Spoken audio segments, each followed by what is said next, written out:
My name's Dave Johnson. I live in Batesville, Indiana. I've been tying flies for 40 years. Used to tie at all national conclaves, etc. And I've been casting, and as most people know me, that I teach fly casting 40 years plus. When I started tying flies, people told me about marabou undulating and fundulating, and I couldn't see it. And a fellow named Bill Charles showed me a little dubbing twister, which is a paper clip and a brass tube. And I started playing with it, and that's how I developed the Petticoat Streamer. The marabou does not foul. You say, what's this fly used for? Smallmouth to tarpon. I've caught everything with it. I use it probably 98% of the time. And I can tie it many different colors. I have never found a synthetic that gives off or moves like the marabou. That's used in tying the petticoat. Spring-loaded paper clips, which are very hard to find anymore. That's a necessity. There's not a lot of exoticness. The tail, I like Arctic fox tails. I use mylar for the body, but mylar is wrapped over a monofilament. Anything under a 1/0, I use 15-pound monofilament. Anything over, I use 18-pound monofilament. It just makes a body that lasts longer. I don't like to just catch one fish on a fly and have to retie. So, with that said, I have normal things like a pair of scissors. We'll start tying the petticoat. I've taken a piece of 15-pound monofilament, about 24 inches long. Monofilament is cheap, so you don't have to worry about it. There's no special kind. I use Andy sometimes. But what I do with the monofilament to start with is I chew on the end of it.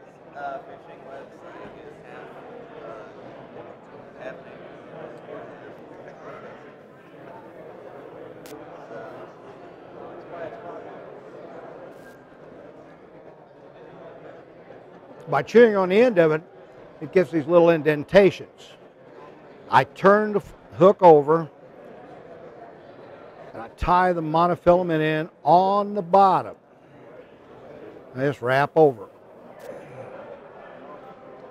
I go back just about to the point. Now I'm from the old school. I put a half hitch in it. I wrap forward. I cut off a piece of Arctic fox. Sometimes I want a long tail, sometimes I want just a normal tail, which is the length of the body. I believe too long of a tail, fish short strike it.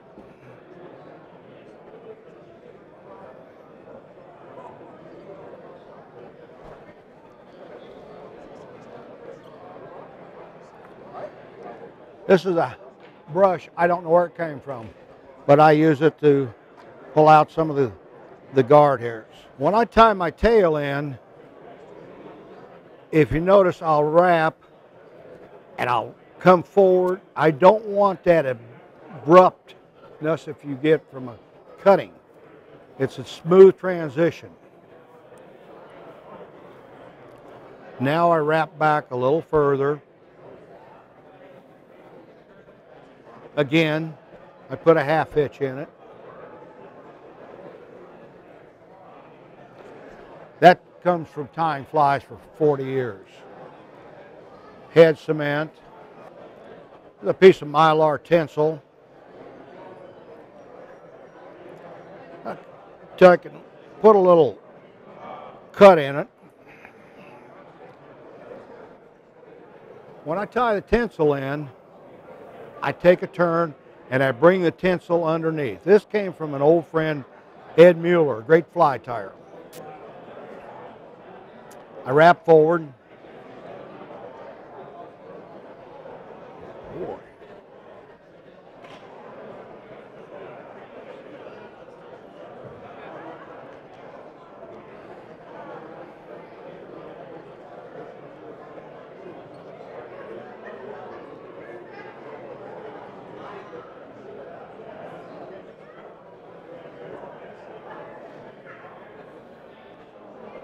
Tie your tinsel off. Again, a half hitch on your tinsel.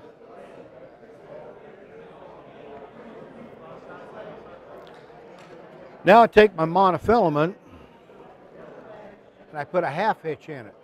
But the half hitch I put, the tag end is facing towards the eye of the hook. That way, I'm not wrapping over itself. If I just started wrapping, I'd have to wrap over the monofilament. So I just wrap the monofilament, try to keep it as close as you can. People say, well, that takes a long time. Well, I'm not in a real big hurry these days, but this body lasts. That's what I enjoy.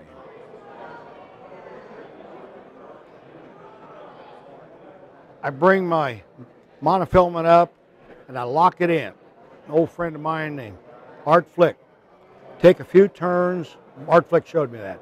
Take a few turns with your monofilament, wrap over, wrap over, wrap over the monofilament. If you don't keep this tight, it'll uncoil like a slinky toy.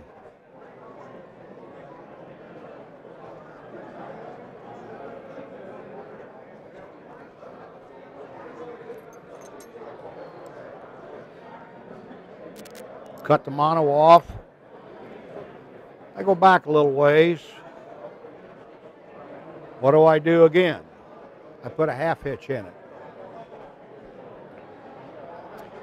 You can coat the body with head cement if you want.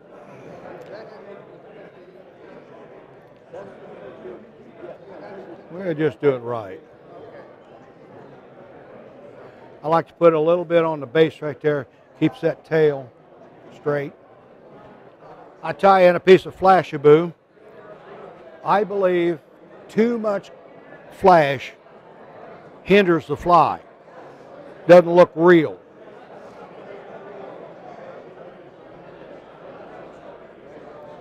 Oh, if you tie in flashaboo and you have problems holding it together, you can put a little saliva on it, which in turn keeps it together.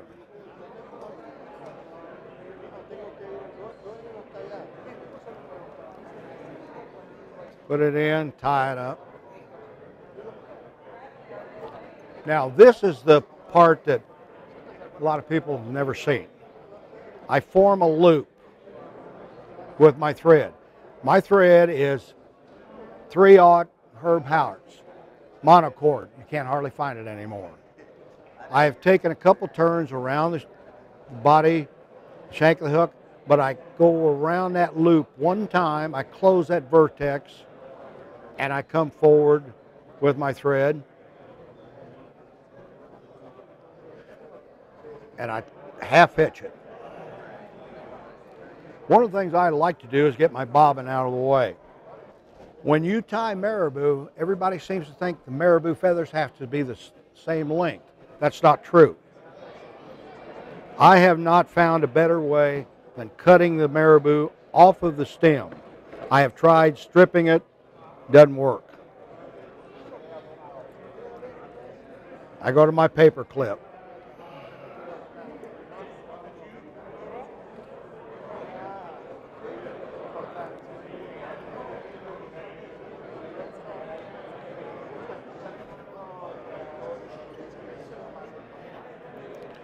There is no set rule on how much marabou you need to cut off. You'll figure that out as time goes on. That should be enough.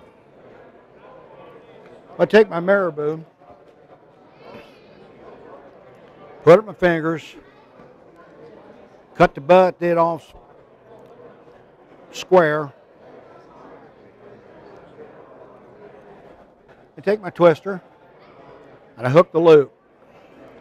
Put my marabou in the loop, and I'm not pulling real tight, and I'm just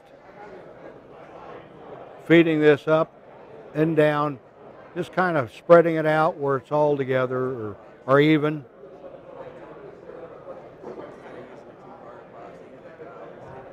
Like I say, you can put chartreuse underneath. You can run as many colors as you want.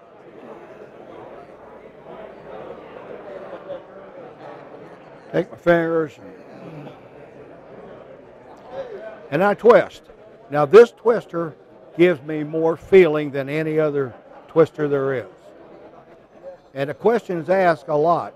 Well, how many twists do I put in there? You'll know over a period of time. If you break it, you'll know.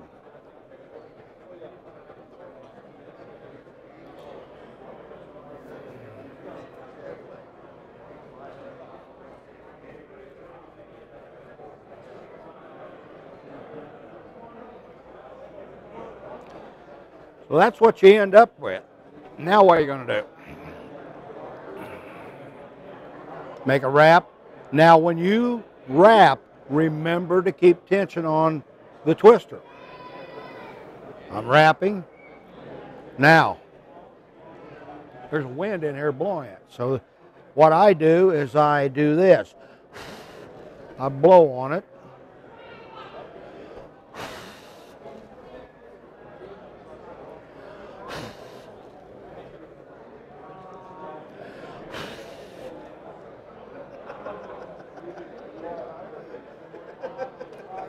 Let your fingers get the marabou back a little bit.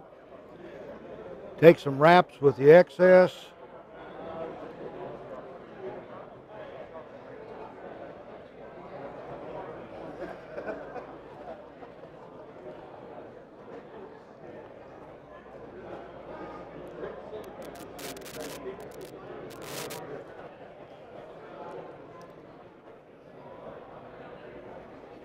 Make a head. It doesn't have to be a big head.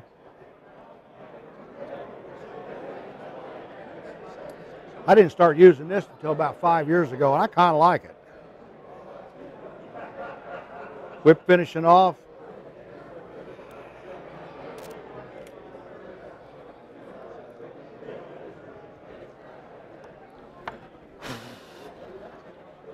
That's the Petticoat Streamer.